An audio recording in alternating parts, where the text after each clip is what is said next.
Bonjour à tous, j'espère que vous allez bien.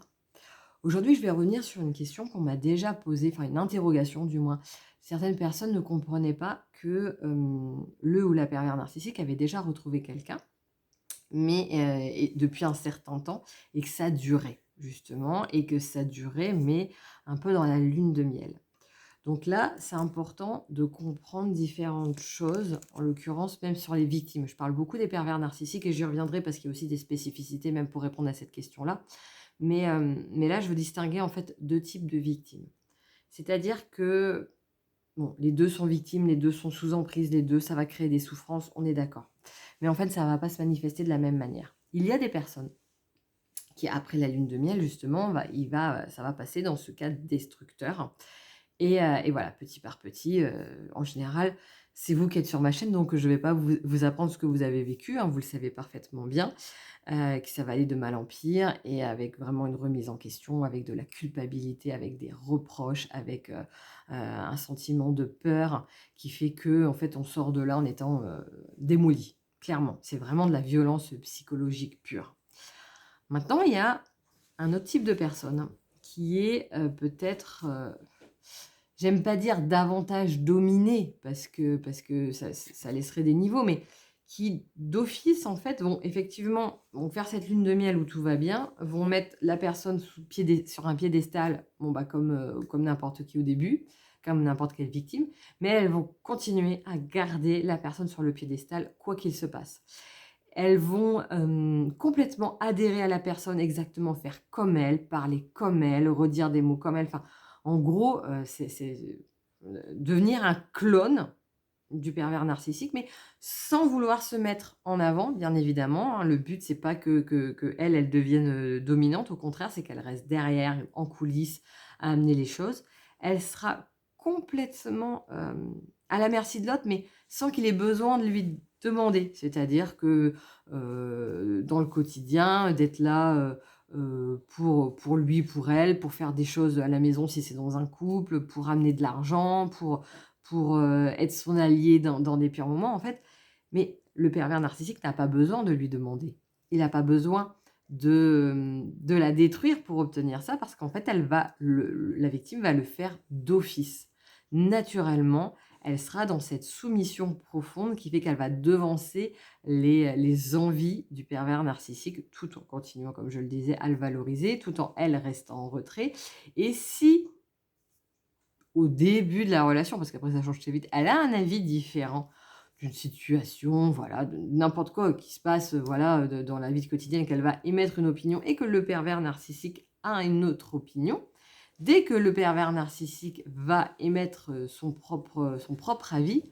la victime va tout de suite en changer. Elle va tout de suite adhérer à ce que disait: «Ah bah oui, c'est vrai, t'as raison», et cetera. C'est pour ça que ce genre de victime ne va pas forcément passer sous la phase destruction comme, bah, j'ai pu le vivre et beaucoup d'entre vous, hein, avec les reproches, avec la culpabilité. Parce qu'en fait, il y aura déjà une sorte de destruction de la personnalité qui se sera fait en amont par elle-même. Donc ça ne veut pas dire que cette victime-là ne va pas souffrir et ne va pas finir elle aussi en miettes, ne sachant plus comment se construire. Mais c'est le genre de victime qui, justement peut rester longtemps avec un pervers narcissique. Parce que continuer à l'idolâtrer, continuer à le mettre sur un piédestal, continuer à répondre à tous ses besoins sans qu'il demande et à rester à sa place en plus derrière, c'est super pour le pervers narcissique qui va trouver chez d'autres personnes le moyen de se défouler et d'aller dans la destruction parce que c'est nécessaire pour lui à ce moment-là. Et donc il va garder cette personne-là, que ça soit un collègue de travail, que ça soit, un membre de sa famille, que ça soit un conjoint ou conjointe ou que ça soit un ami, très proche de lui et ça va durer très longtemps et bien évidemment cette victime-là sera toujours à le valoriser et à le voir comme, une super personne, et cetera et cetera. Et si à un moment ou un autre, il veut s'en débarrasser, c'est-à-dire qu'il a trouvé une meilleure pépite, à côté, quelque chose d'encore mieux, un diamant brut à exploiter, mais comme il veut continuer à garder aussi de l'emprise parce qu'il a besoin de ça et qu'il a besoin de qu'on le continue à le regarder sur un piédestal, il va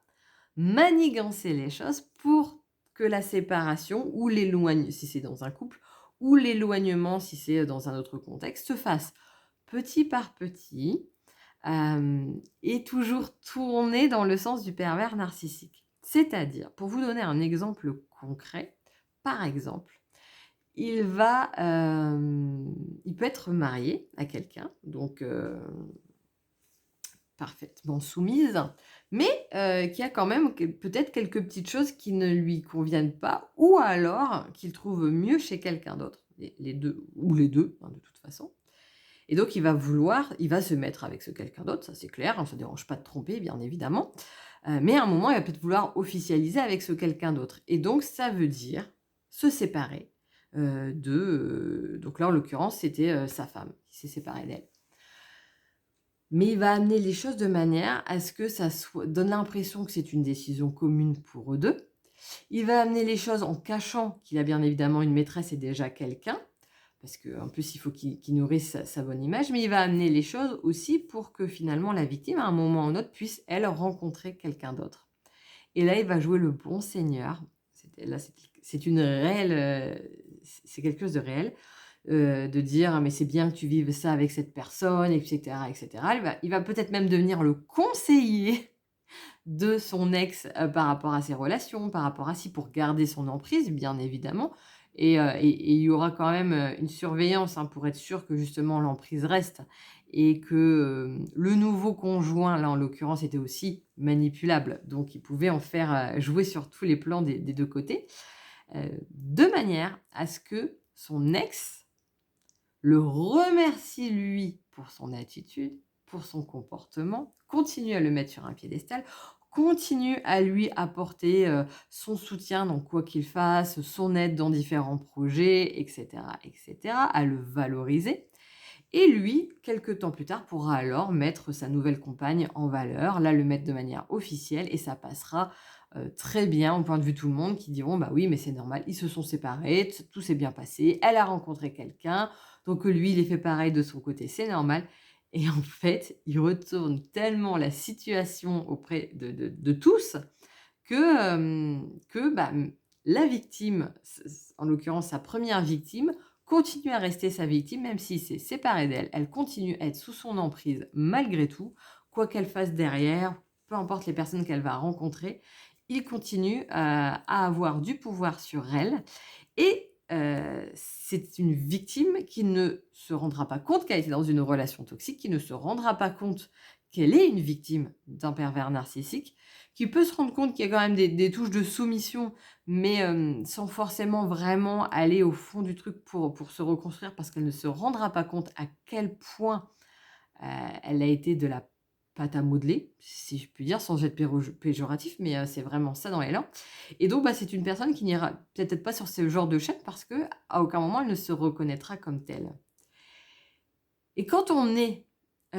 a été victime, du pervers narcissique, qu'on en a conscience, qu'on a vécu cette relation-là et qu'avec le recul, on peut rencontrer ce genre de personne et voir qu'elle est soumise et voir que là, il y a de l'emprise et voir tout ça, ça peut être surprenant de dire: «Mais comment elle fait pour ne pas s'en rendre compte?» hem,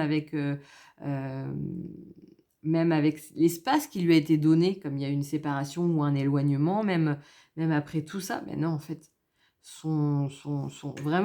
faisceau à elle sera, extrêmement limité. Elle ne verra pas, elle ne saura pas qu'elle est une victime de pervers narcissique. Elle ne verra pas à quel point elle est encore sous emprise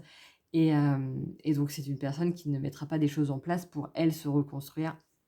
Mais chacun en est où il en est. Donc, à un moment ou à un autre, il peut se passer quelque chose qui fait que ça change, mais oui, ça existe aussi. Et donc, effectivement, il y a 2 types, heu,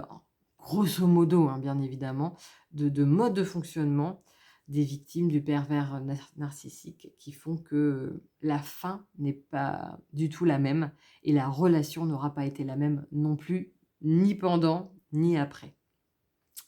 Je vous souhaite une excellente journée. N'hésitez pas si vous avez la moindre question, si vous voulez prendre rendez-vous avec moi, si vous voulez vous inscrire ou à ma newsletter ou pour récupérer